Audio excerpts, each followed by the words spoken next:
Well, I think Trump knows exactly what he has to do here to get a deal.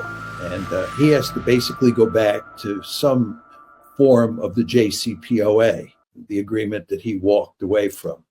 I mean, the real issue on the table here is nuclear enrichment and reprocessing.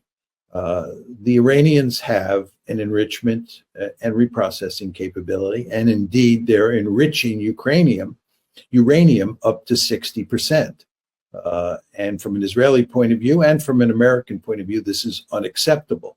What happened with the JCPOA, which was negotiated in 2015, is there were severe limits put on Iran's ability to enrich uranium, but they were allowed to keep their enrichment and reprocessing capability. It's very important to understand that. And that's, I believe, the principal reason that Trump, with support from the Israelis, walked away from the JCPOA in 2018.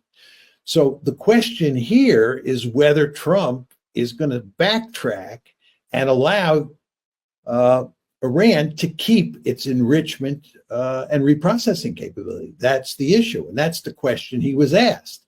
And the fact that he did not give a clear answer tells me that there is a good chance, I don't want to overstate the case here, but there's a good chance that he's going to accept the fact that they keep their enrichment and reprocessing capability. Well, do something like Obama did in 2015, or you go to war. Do you see any other alternative?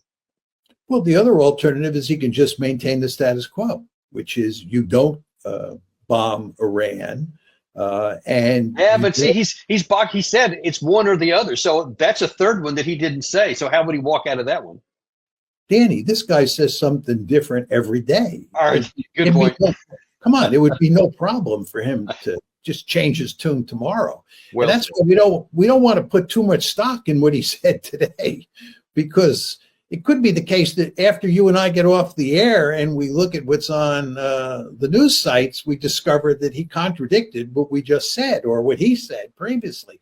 He's just all over the place. But look, I think that he understands that from his point of view and from the Israelis' point of view, we either have to get a deal or we're going to bomb Iran. So I think basically those are the two choices that he sees. And he does not want to bomb Iran. To be blunt, he would be nuts to bomb Iran. It would be a major league air offensive against Iran. And it would have huge consequences in the region and may have huge consequences, all negative, for the international economy. He just doesn't want to do that. So what he'd like to do is work out a deal. آنچه در مورد ما میگویند